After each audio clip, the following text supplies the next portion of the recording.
Okay lang yan eh. Bilis lang naman yung ano, yung araw, di ba? At saka yung pupuntahan ko doon is trabaho pa rin naman. Oo, ganun din ba? Parehong company pa din naman. Location lang naman ang nagkaano. Oo. Tapos At least libre ka pa doon.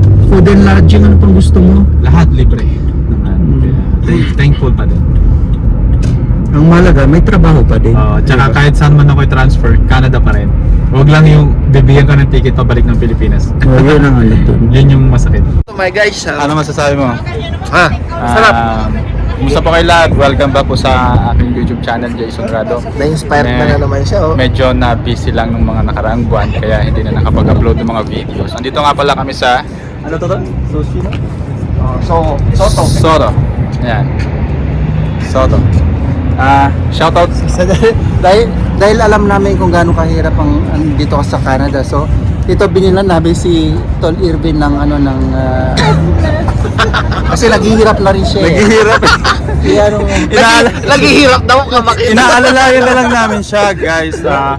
Ito, Ayun, naghihirap siya, meron siyang naghihirap. Tapos naka-iPhone, tapos nilibre kami sa Soto. Ikaw? Congrats nga pala, ano nga pala, Tol? Tawag doon, shoutout nga pala sa mga kababayan natin na nagtatrabaho dito sa Soto. Salamat ng the best, sarap ng pagkain. Nilalamig ka na ba? Nilalamig na. Bukas nga pala, tatransfer ako sa Cananaskis for 2 months lang. Ma-assign ako doon saglit tapos babalik dito sa Grand Prairie. Sana yung adventure ko sa Cananaskis, subaybayan niyo po yun. Shoutout nga pala sa mga kababayan natin na nagtatrabaho dito sa restaurant na to. Na-recognize kami. Thank you sa inyo lahat. Sarap ng pagkain na inahandaan nyo. Piniti nga kita. Pauwi na kami ng bahay. Tapos na kami kumain ng hapunan. Pataas ba ng maskin yan? Bye guys! 9:30 na dito sa Grand Prairie. Yung affinity? Affinity? Hindi tayo mag-affinity, di ba? Hindi. Pati rin siya dito nila. What's up? So today is the last day na magkakasama kami ni Tol Jason kasi so lilipat na rin siya ng Calgary for the meantime mga 4 to 6 months siguro siya doon kaya hindi na kami muna magkakasama. So I'm going to miss him for sure kasi walang tagaluto at wala ding tagahatid at wala din akong sasakyan pag pag namamalengke. At the same time kapag kailangan ko ng sundo for emergency, so wala na din. Well, I hope na maging maayos yung yung trabaho niya doon at ano pa nga ba, makikita pa din naman tayo.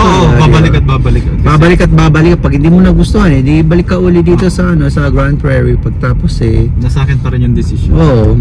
Kung magustuhan mo naman doon, good for you para sa family mo din, di ba?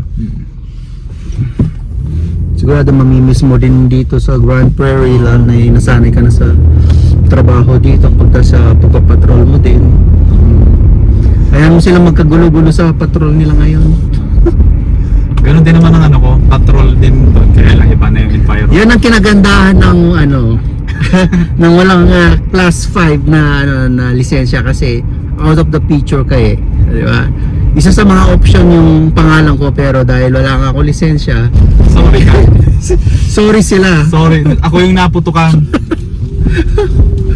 Okay lang yan eh. Bilis lang naman yung araw, di ba? At saka yung pupuntahan ko doon is trabaho pa rin naman. Oo, ganun din ba? Parehong company pa din naman. Location lang naman ang nagkaano. Oo. Tapos At least libre ka pa doon. Food and lodging, ano pang gusto mo? lahat libre naman. Kaya thankful pa din. Ang malaga, may trabaho pa din. Tsaka Diba? kahit saan man ako i-transfer, Canada pa rin. Huwag lang yung bibigyan ka ng ticket pabalik ng Pilipinas. Yun ang doon. Yun yung masakit. Hanggat wala ka pang papel, taste lang. For the good naman. No. So ayun guys, hanggang dito muna. At salamat sa mga sa mga nanonood pa din sa vlog ni Tol Jason at patuloy pa din yung suporta niyo sa kanya. Pipilitin ko na makapag-upload ng video, i-update ko kayo kung ano Yeah, sure. nangyayari sa lipunan. Oh, yun. Well, I wish him luck. At sana ganun pa din na walang magbabago. Okay. Bye. See you, bye.